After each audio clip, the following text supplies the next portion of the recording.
Hola, hola, mi nombre es Víctor Manuel y acompáñame en este día con una nueva historia con el libro La vida, una aventura.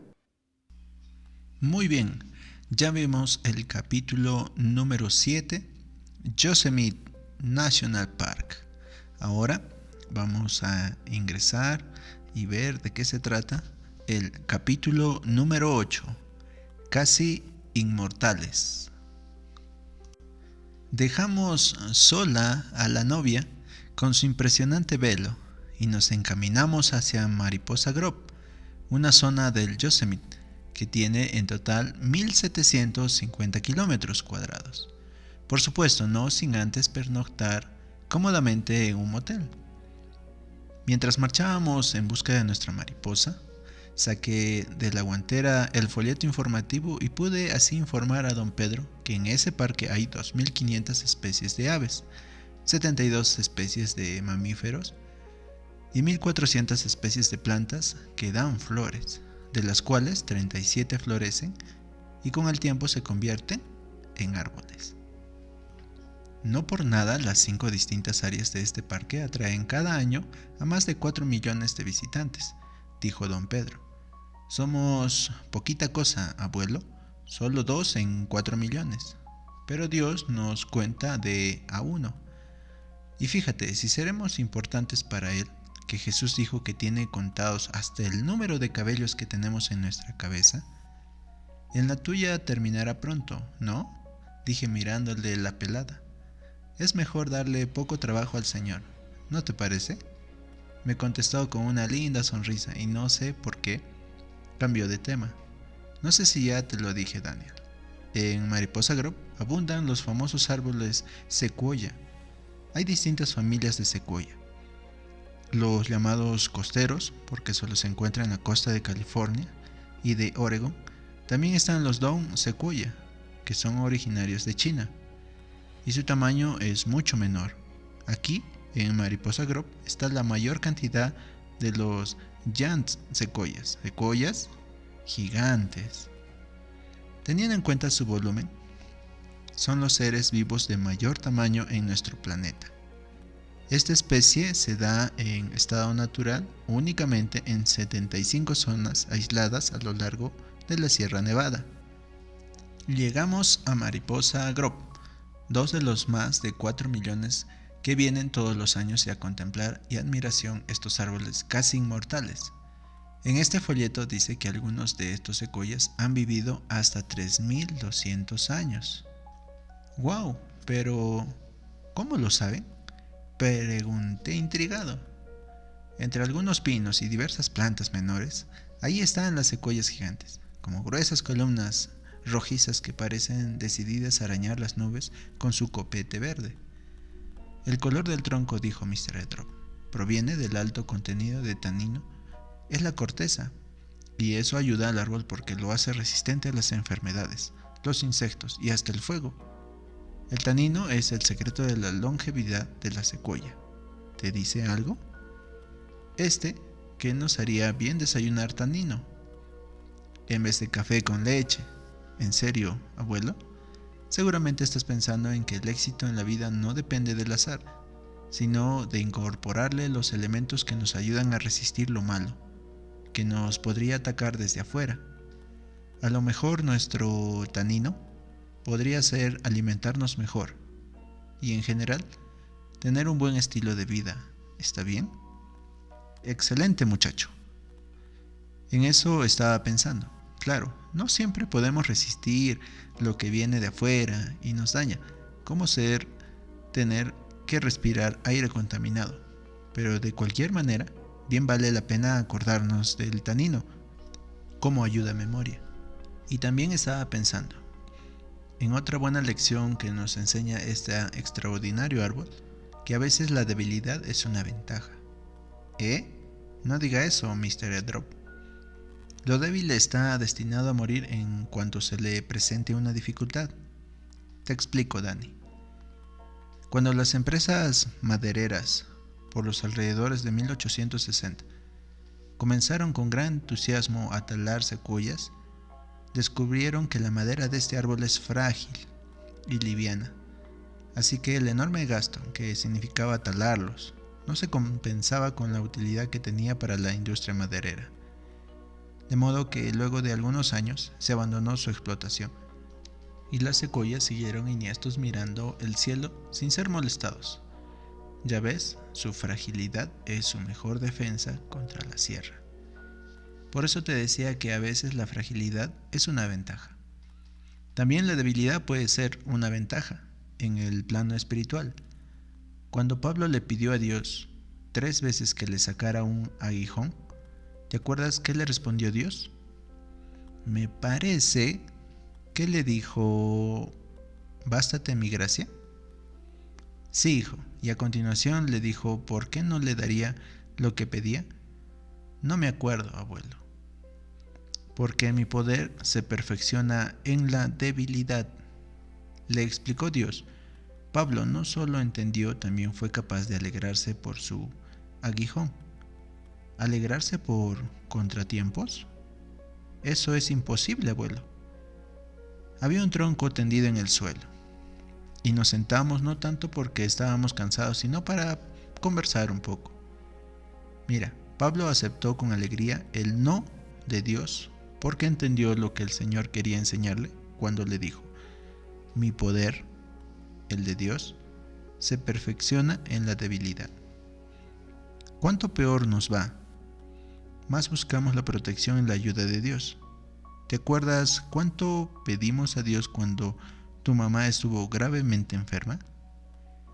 Cuando todo nos va bien, podemos sentirnos tentados a ser soberbios y a pensar que somos mejores que los que nos rodean y que no necesitamos de Dios. Y te cuento algo más. Estos preciosos árboles tienen otro punto débil. Aunque las raíces de los secuoyas se extienden hasta 45 metros de distancia del tronco, tienen solo 1 o 2 metros de profundidad. El viento, la nieve, el paso de los años y la superficialidad de sus raíces hacen su obra y provocan finalmente la caída del gigante. Nos acercamos a una hondada donde yace una secuoya vencida. Nadie la toca. Está prohibido pararse sobre su rugoso tronco porque hay que respetar la naturaleza, viva o muerta. Parece mentira, Dani, que un coloso que pueda llegar a los 90 metros de altura y su tronco a 9 metros de diámetro no tenga raíces de 30 o 40 metros de profundidad. Por eso las secuoyas es vulnerable. En la vida, hijo, si quieres llegar bien arriba, primero debes crecer hacia abajo. Si ves que en un determinado predio las excavadoras sacan tierra y siguen hasta muy hondo, sabes que cuanto más hondo vayas los cimientos, tanto más arriba irá después el edificio que se construya. Demasiadas personas crecen solo hacia arriba, pero lo que luce para lo que se ve, y un mal día todo se derrumba porque faltó profundidad de convicciones y de conducta. Y un detalle más, Daniel. Estos árboles nos enseñan que hasta los gigantes necesitan de los pequeños. Por gigantes y corpulentos que sean, no son capaces de dejar caer sus propias piñas para que se dispersen las semillas y nazcan nuevas secuoyas. Los diminutos escarabajos les ayudan depositando sus huevos dentro de las piñas que cuelgan del árbol. Cuando nacen las larvas, coman el interior de las piñas. Estas se secan y las semillas caen al suelo. Otras pequeñas que también ayudan con las simpáticas ardillas, las cuales roban piñas verdes, comen la parte carnosa, y las semillas así desparramadas encuentran el medio apto para reproducirse. Por lo que usted, Mr. Edrop, me enseñó, deduzco, siguiendo el ejemplo de las ardillas, que es bueno robar, ¿o no? Dije maliciosamente. Sabes bien sabido que no es así, enfatizó el profe. Dije robar en sentido metafórico. Reconozco que no es el término exacto, así que lo corrijo. Las ardillas se sirven de las piñas verdes.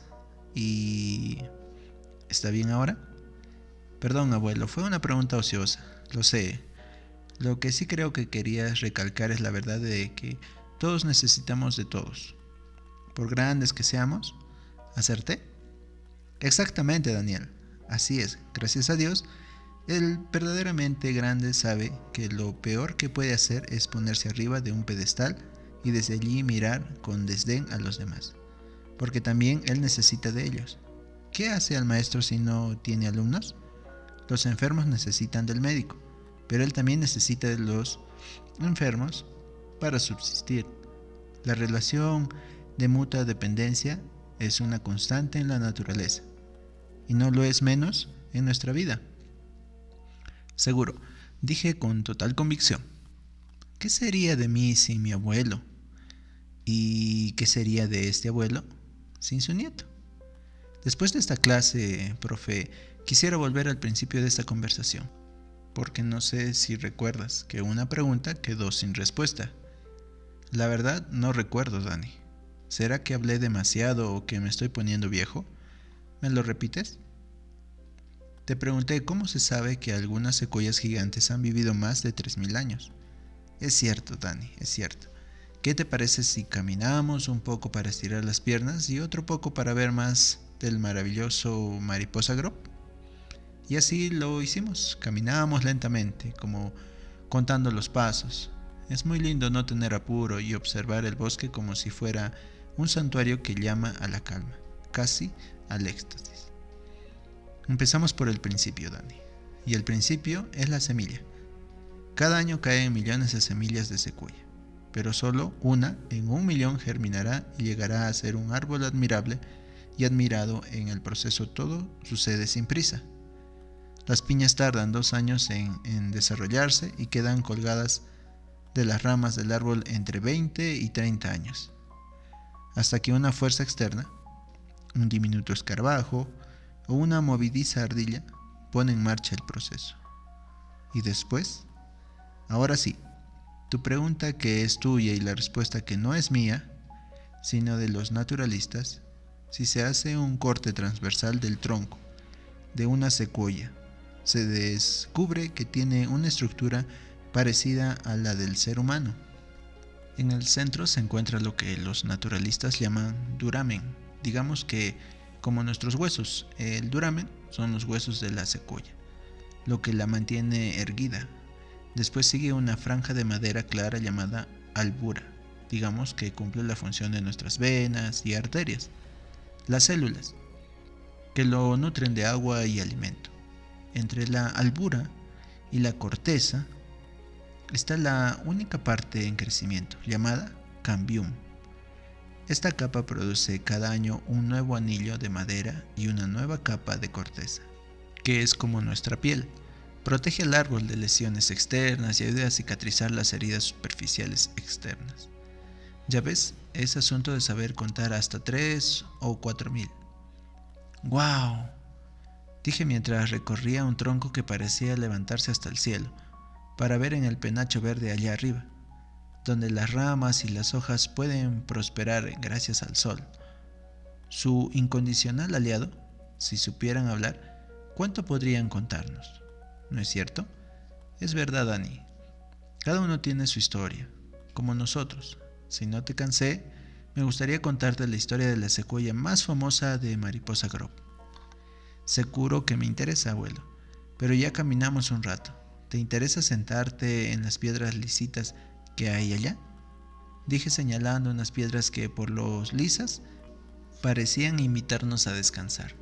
La secuoya a la que me refiero, Dani, empezó su vida en forma de una semillita germinada por la época cuando los griegos construyeron el famoso coloso de Rodas, o cuando otro griego, Arquímedes, descubrió la ley de la gravedad unos 300 años antes de la era cristiana, para cuando los chinos construyeron la Gran Muralla China. Unos 200 años antes de la era cristiana, el arbolito ya comenzaba a crecer saludablemente y afianzaba sus raíces en el suelo muy fértil, aquí, en lo que ahora se llama Mariposa Grove. Y aunque Julio César ignoraba que del otro lado del mar había un arbolito que ya medía 7 metros, sabía sí que él había crecido hasta ser el soberano del vasto imperio romano. Después vino Jesús, el que con su vida, obra y muerte marcó el antes y el después de la era cristiana. Pompeya quedó sepultada bajo las cenizas del Etna en el año 79 después de Cristo, y los chinos inventaron el papel en el 105 de la era cristiana. Mientras tanto, nuestro árbol seguía creciendo en este bosque. En ese entonces su tronco era fuerte y alto. El tiempo siguió pasando. Muchos cristianos fueron perseguidos y muertos, y por el 286 comenzó la caída del Imperio Romano. Mientras en América los mayas disfrutaban de su edad de oro, entre el 300 y el 600 de nuestra era, nuestra secuoya continuaba creciendo, ya como un árbol maduro, y su tronco marrón cambiaba por el color rojizo. Por ese periodo en Europa, Atila y su gente invadieron Francia y el norte de Italia. Era el 451. Luego en China la dinastía Tang, alrededor del 700, estaba en su apogeo. Mientras rebosaban estos y más acontecimientos mundiales, nuestra secuoya seguía creciendo. En ese entonces ya medía 100 metros de altura.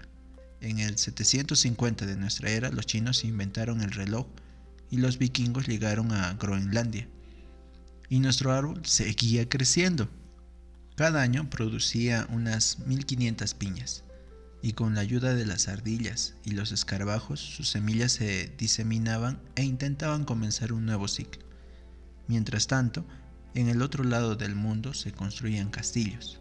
En 1163 se concluyó la construcción del Notre Dame en París, y todavía nuestro árbol seguía creciendo y ensanchando su ya grueso tronco. Llegamos así al año 1400 y algo. Juana de Arco fue condenada a morir en la hoguera, y por ese tiempo Leonardo pintó la famosa Mona Lisa, y nuestra secuoya, ya una gigante, seguía viviendo. Sus raíces, gruesas continuaciones del tronco, sobresalían de la tierra, como si fueran las patas de un elefante, y le daban un aspecto imponente. En 1620 llegaron a América del Norte los padres peregrinos, y poco después Pedro el Grande obtuvo el poder supremo en Rusia. Mientras tanto, en ese bosque nuestros árboles extendían sus enormes ramas que sobresalían por encima del resto de la arboleda. En 1787 se redactó la Constitución de Estados Unidos, y en Europa Napoleón se constituyó en emperador de Francia. Y nuestra secuoya seguía creciendo, aunque más lentamente. Tenía entonces la altura de un edificio de 23 pisos y se calculaba que pesaba tanto como 14 locomotoras. Por este entonces la gente empezó a oír hablar de ese árbol gigante, y pronto fue elegido como la principal atracción turística de Mariposa Grove. Se la llamó guaguona, un término indígena que imita el grito característico de las lechuzas que convivían con la secuoya gigante. En 1881 se aserró una parte de la base de su tronco para que los visitantes pasaran por esa especie de túnel. Se podía atravesar el corazón de la guaguana a pie, en carros tirados por caballos, y luego en automóviles. Llegó a ser el paseo obligado de cuanto turista anduviese por la zona, incluyendo presidentes y funcionarios de los gobiernos de turno. En 1969, solo unos pocos meses antes que los astronautas pusieran su pie en la luna, el Wawona Tree se derrumbó. No fue la secuoya más alta ni la que vivió más años, pero fue la del tronco más voluminoso, la más renombrada y visitada. Estuvo enhiesta durante 2200 años. Mientras los seres humanos habían avanzado lentamente desde el trotecito del caballo hasta la caminata en la luna, casi inmortal Mr. Drop, pero murió, sentenció el abuelo en tono solemne. La muerte es un elemento extraño, incrustado en lo que no tiene fin. El tiempo somos nosotros, los que tenemos fin. El nacimiento nos introduce en el tiempo y la muerte nos separa de él. Ser casi inmortal es ser mortal. El casi Es una muralla que nos impide seguir avanzando. ¿Te acuerdas cuánto vivió Matusalén? Sé que fue el hombre que más tiempo vivió, pero no recuerdo exactamente cuántos años vivió. Pues la friolera de 969 años, Daniel, casi inmortal. Diríamos hoy, si lo comparamos con lo limitado de nuestra existencia, no es cierto, pero Matusalén, como nosotros, era mortal y en consecuencia murió. Al elemento extraño que nos robó la inmortalidad, Dios lo llama pecado. Bueno, abuelo, yo entiendo que pecado es robar, matar o ser un corrupto. Te pregunto, ¿por qué no podemos ser inmortales los que nos portamos bien? Como yo, por ejemplo. ¿Puse un mal ejemplo, profe? Te felicito por tu modestia, contestó sonriendo, pero no te olvides que no hacer lo que sabemos que es malo es quedarnos en la superficie del problema.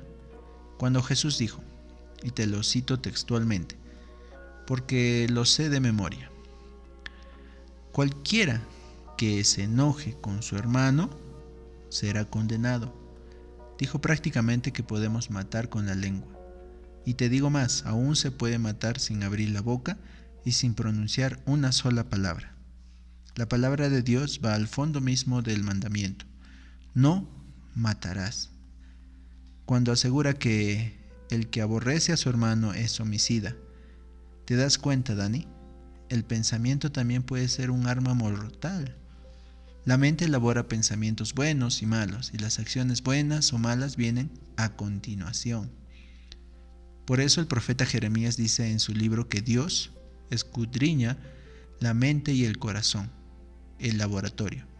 Es el laboratorio de los pensamientos que se transformarán en actitudes y finalmente en acciones. Y allí es donde fallamos muchas veces, ¿no es cierto? Dije con total sinceridad.